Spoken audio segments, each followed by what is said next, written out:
Welcome to this postgame media edition of Talking Hoosier Baseball. Today is Saturday, May 10th, 2025. Last night, Indiana earned its first shutout win in over 2 years with a stellar 7-inning performance from senior lefty Ryan Kraft. Freshman shortstop Cooper Malamazian impressed with the glove and the bat, getting 2 big RBI hits early in the game. The media met with Kraft, Malamazian, and head coach Jeff Mercer following the contest. From your emotion as a coach when you see Ryan Kraft, who's been here for so long, have one of his best outings and what's likely his last outing here, what goes through your mind as you watch that develop? It's one of those things that you don't really fully appreciate until after the game, especially where there's still a close game through the middle of it. But we were just talking about in the locker room there, just what a career transformation that he's had. His freshman year, he pitched a bunch, but got hit really hard. He was always in the fight. We just kept running him out there. And then his sophomore year, he's magical, right? With a primarily elevated sinker and cutter. And then we went back to the same game plan for his junior year, and he got hit really hard. And he goes out in the summer ball in the Northwoods and kind of reinvents himself as a 5-pitch guy. Brings back that really big, slow curveball. And we worked on a changeup this year with him as well, but he just wasn't a 2-pitch guy, and just really became the consummate pitcher. And even throughout the course of this year, has gotten better and better. But it's what you're coached for. It's the relationships and an incredible family, and just the growth over the year, the adjustments. He's been everything that you could ever ask of a kid in the program, of a Hoosier. He's a lineage guy. His family's in Indiana and sisters in Indiana, and all those things, just everything you want the program to be about. A great student, just a hell of a way to have your last outing at Indiana on this field. I guess kind of going off that, with the way the Big Ten tournament works, how important is it for a guy like Kraft to showcase he can go 7 scoreless in a Tuesday or Wednesday type setting in the Big Ten tournament? It's huge. It's huge. And then to extend him out and to be able to have him, not just for that 4 or 5 inning start, but then to get to the 6th and the 7th, and if you absolutely had to, maybe you could go back out again. But yeah, it's what you're going to have. You're going to have some guys with some length, and the guys that can manage and not let things get away from them. We have the first inning, the chopper back to him, and the guy beats it, and he's just calm and collected and manages his way through it. And then we have the air at third, and they bunt, and then there's an inning that can get big on you, and he gets a chopper for a double play ball. It's just where you kind of walk up and down the dugout talking to the young pitchers about this is what it looks like to manage the inning, manage the game, don't get out of control, just keep executing pitches. And especially when you throw a sinker like that in a changeup, you're always one pitch away from getting out of it. Just keep getting ground balls and keep going. So yeah, it's a big deal for the tournament, but it's also a big deal for the young guys. Ryan Kraft had a 10 ERA as a freshman, and he just goes 7 shutout, as a senior. So some of those young guys that may get beat up a little bit or take it on the chin, just knowing that there is a path, there is light at the end of the tunnel. Just keep going, keep showing up every day with the intention to learn and grow and get better, and you can do similarly. And so I think it gives us a lot of confidence as a group too to see him, but also confidence for those young guys to watch and see what it looks like also. Was it situations tonight that created the small ball opportunities? Execution, obviously created them, but what went into that? Because that's obviously normally not part of your game, but it was tonight. To be honest with you, I was talking to the third base umpire there in the 9th. He said, I told him, last year we played at Purdue, and we didn't bunt very well. We couldn't bunt, and they ran those big shifts, and we hit into them all weekend. Tall grass, wind blowing in. We hammered balls, and we struggled offensively, and it made a commitment to the staff after that game, after that weekend. Unfortunately, we won it. We will never not be able to bunt again. We will make it a priority. Coach Allen's really helped with that this year, being able to. I told him was one of his jobs. You have to be on top of them to be able to bunt. We pride ourselves on teaching guys how to hit and developing them into a well-rounded offensive player. So when I'm in the cages and Zach's in the cages and you're on the field, you've got to be able to bunt and use that as a weapon. And we spent a bunch of time this week bunting. Again, we had a kind of a 4-corner drill, had 4 machines on the field, a right-hand breaking ball, left-hand breaking ball, and 2 fastballs. Again, doing a ton of bunting this week, just in preparation that if they did use the shifts on us, that we had something to go to with a north wind. and it played out a little bit differently than even I thought it was going to play out.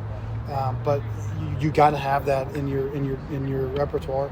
Last weekend we stole a bunch of bases, and Carl can attest to this. Over the years, we've tried really hard to be adaptable and to adjust our offense, not to just hit homers, not to just slug it and go base to base, but if they're not holding the runners well, we can steal bases. If you see a window, obviously with the lefty, we're gonna safety or bunt or push bunt or whatever that is. Just trying to create some pressure when the wind's not blowing out. And our guys did an awesome job. Even the ones that weren't successful, Will Morris push bunt. He wasn't a great bunter when he got here. We just really forced the issue, and now he's got 3 or 4 different types of bunts in there. And so when you're just constantly pressuring people, now you're out of position. And so that ground ball he hits in the 6th hole is because the third baseman's down, and now he can't get to it. Cooper has shown the ability to bunt, and so now his single in the 6th hole, the third baseman's down, and so we've got to build an offense that can win in any arena, that can win in the big field, that can win when the wind's blowing out, that can win against good pitching, and especially as young as we are. Sometimes we still do silly stuff offensively. We still have at-bats that are not tremendous. So if you can, a bad matchup for a guy, you can lay a bunt down or at least show the threat of it and maybe change counts, flip counts, somebody out of position, it's a huge help for us. So we have tried really hard the last several years to be more multidimensional. Talk about putting the pressure on. Hogan had a couple base running decisions where he took the extra base and it paid off. How big is that coming from the freshman with confidence to go for the extra base? Hogan's just a consummate ball player. Jeremy Gray, our administrator, said the same thing. The Kirby Puckett, he doesn't look like he's a great runner, but he can really get up and go. He's a hustler out of the box. It's all about the first 10 feet out of the box. If you get out and you're on your horse, then you get a chance. But I remember going and watching him here. I think it was Bloomington North High School a couple different times, and he doesn't look like he's a great runner, but he's got great feel. Steals second, steals third, just kind of done it all. Pitched, caught, played infield, played outfield. But it's a big deal, and it's something that we have really tried to press upon them, the importance of advancing bases and taking great routes and rounding bases hard and getting out of the box. Like, you just don't know hard 90s all the time, and so it pays off. Like you tell the guys, you're going to have 4, maybe 5 at-bats, so you're going to run hard to first 4 times, 5 times. You can do that for your team. You can get out of the box and pressure somebody 5 times a game, and Hogan's done that. But he's a great overall baseball player. I call time, and we were just in between fastball time. That lefty did a really good job, spun it really well, and then he spun it so well that we were all fastball timing. Just call time. It's like, we're going to have to hit a fastball here. Stop being in between and hit a fastball and see if we can kind of change the narrative. And he does. He hammers it and then scoots into second base. So he's a really good player right now, and he's going to be a darn good one. I guess is coaching third base going to become a regular thing for you now? Yeah, we kind of started last weekend. BA was sick, and so we started it. And then I think as much as anything, they liked me out of the dugout. So they did. I make them, they don't want to hear me in the dugout. So if I go over to third, they don't have to hear me talk as much. So yeah, I'll coach for the foreseeable future, I guess. And hey, I'm adjustable, I'm adaptable, and I'm a team player. So if they want me at third to get out of their hair, then I'll go coach third and get out of their hair a little bit. As long as they play well, then I'll sit in the parking lot. I don't care. Can you talk a little bit about the defensive performance tonight? There were a lot of some really high-quality plays made today. Yeah, Tyler made several tremendous plays. Cooper made a couple of really good plays. We've worked a ton on the first baseman, pitcher communication. We've had a couple plays that were tough ones, and when it's your first time playing first at this level, we've had a couple of times where Jake was kind of in between, and so we worked a ton on those plays. I know there are times that we've not played tremendous infield defense, but there's a lot of times we've played really well defensively, especially Cooper and Will and Jake have been really steady all year. Our defensive range is so much better than it has been, and those guys are so much better throwing on the run, throwing from different arm angles, and Jake's picked a ton of balls. So we played really good in the infield defensively. and then it gives the pitchers confidence to execute to it. And then our outfield shifts were spot on. The Richmond kid in the ninth, Coach Weatherford has Devin to the opposite side. You wouldn't anticipate that being a good shift, but he was adamant and I kind of said, are you sure? He said, I'm positive. And then he hits it right down the line to left field. So all those things, they matter just an out at a time. And we've tried really hard on a day-to-day basis to be a fundamental team as much as you can when you're playing a bunch of young guys too that are out there for the first time. So to have a good defensive team that's that young, it's I commend those guys. But yeah, we played great defense tonight. We had one miscue, but besides that, turned double plays, kept the ball in the infield. Tyler made a couple of really nice plays up the middle, and Crafty was confident enough to keep firing that sinker in there and getting ground balls, and we did a great job. And Devin had that guy he gunned down at second. Yes, yeah. We do. I know they roll their eyes at me on cuts and relays, but it matters. It matters, and we practice it and practice it and practice it. And there was a play last week with Devin down the left field line. I think it was I can't remember, was it Evansville or ACU, but we want him to throw the ball on a first base single to left. I want him to throw the ball to the shortstop in the cut because the backside guy slides into second base and will steal out at second base. So I want him to throw it to the cut. But if the ball gets too far out of his funnel, he's got to read it and be able to direct down into second base immediately. And it was that tweener play for them, and he was able to get his eyes up and execute that ball back to second base. We practice outfield throwing to second base. It has to be more than any team in the country because that play happens all the time. It's the play that you get a ton, and it's in between. It's not a full throw, and it's not a short throw. It's that tweener. And 2 years ago, I think we led the country in outfield assists, and we just have practiced that a lot. So it was great to see that play and to have Tyler on the bag, prepared for the play. He's not caught off guard, and so all those things matter. But yeah, it was a great play, great heads up.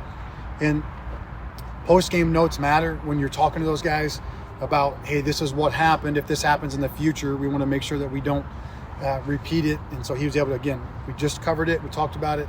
He makes an adjustment. He drops it down to second base, back pick. And Hunter Jesse a couple years ago was really good at that play as well. And something that your left fielder can be a good defender in different ways. He doesn't have to be just the guy that goes and gets it. He gets a ton of those tweener balls. And so do I go to third? Do I go to second base? Do I drop down with the guy on second and keep him off second? So he has to make a ton of decisions. So it is nice to have a really smart player in Devin, and he can execute that play. Ryan, the curveball in particular was working really well for you today. Just how did that pitch feel, and how were you able to execute it so well? No, it felt great. Early on in the game, I was able to throw it for strikes. I was able to spike it for strikes. Later on in the game, I was able to throw it ahead in the count. So it kind of just mixed and matched and really helped out. Ryan, as the outing went along, knowing that this is probably your last one here at IU after a good career, what was going through your head emotionally as you kept putting together good innings? What was going through your mind? I mean, I really didn't think about it too much until after I was done pitching. So I kind of just felt like going inning after inning, just kind of going one at a time. Coach talked about your bounce back ability tonight. You talked about the first batter of the game, the slow throw to first, and some other instances, the error at third base. How did you bounce back in those situations and stay in attack mode? It's a long game. Little things are going to happen. I mean, you just got to go one pitch at a time. I think defense did a really good job. So you can't fault one guy for that one play. It's going to happen. So I think just trusting yourself and trusting the guys behind you. Following up on the question I asked, when you did get to the dugout and it was over, then what was going through your mind once you did get a chance to observe? No, all the other pitchers came up to give me a big hug and said congratulations on a great start. But yeah, that's pretty much all that happened. Cooper, what do you see out of Ryan tonight?